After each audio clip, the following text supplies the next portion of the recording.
તો હવે આપણે તેલ એડ કરીશું. તેલ એડ થઈ ગયું છે, બસ એટલું તેલ જોઈએ. અને એમના ટોટલ મસાલા, ટમેટા, ધાણા, મરચાં, લસણ, ડુંગળી, લીલી જે પણ આવશે એ બધું આપણે કટિંગ કરીને તૈયાર રાખ્યું છે. હવે આપણે પહેલાં રાઈ નાખીશું. ગરમ તેલ થઈ જાય એટલે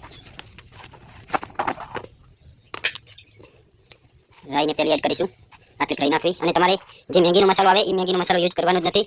જે આ ઘરના મસાલા છે એ જ યુઝ કરવાના. અને કયો મસાલો કેટલો નાખવો, કયો કેટલો ના નાખવો. હવે આપણે નાખીશું આમાં લસણ, નાખીશું ડુંગળી, નાખીશું મરચાં અને ટમેટાને એવું પાછળથી જ નાખવાનું. ડુંગળી, મરચાં, લસણ વસ્તુ એડ કરીશું આપણે. અને હવે એડ કરીશું આપણે હળદર. હળદર એડ થઈ ગઈ છે. થોડીક હજી વધારે હળદર એડ કરશું. જેમ હળદર વધારે છે તેમ ટેસ્ટ સારો આવશે. એટલે હળદર એડ કરી દીધી છે વધારે.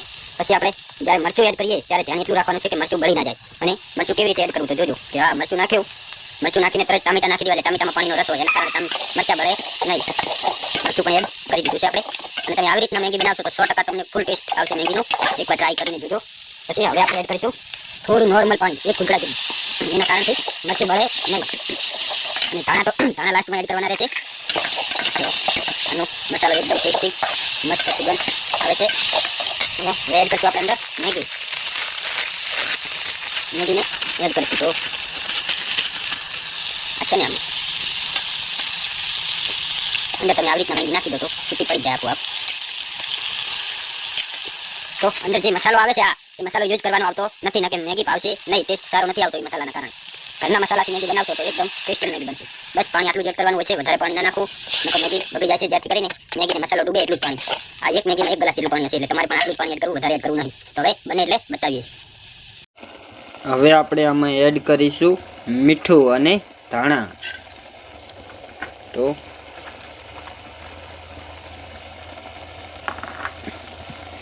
મીઠું થોડુંક ગરમ પાણી થવા દઈને નાખો તો એનો ટેસ્ટ અલગ જ રહે છે. અને ધાણાને પણ લાસ્ટમાં નાખો તો એનો ટેસ્ટ સારો આવે છે.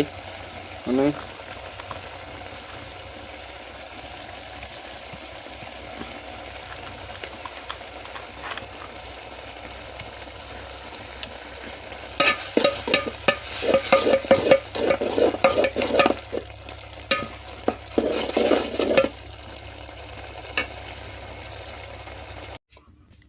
મેગી બનીને તૈયાર થઈ ગઈ છે.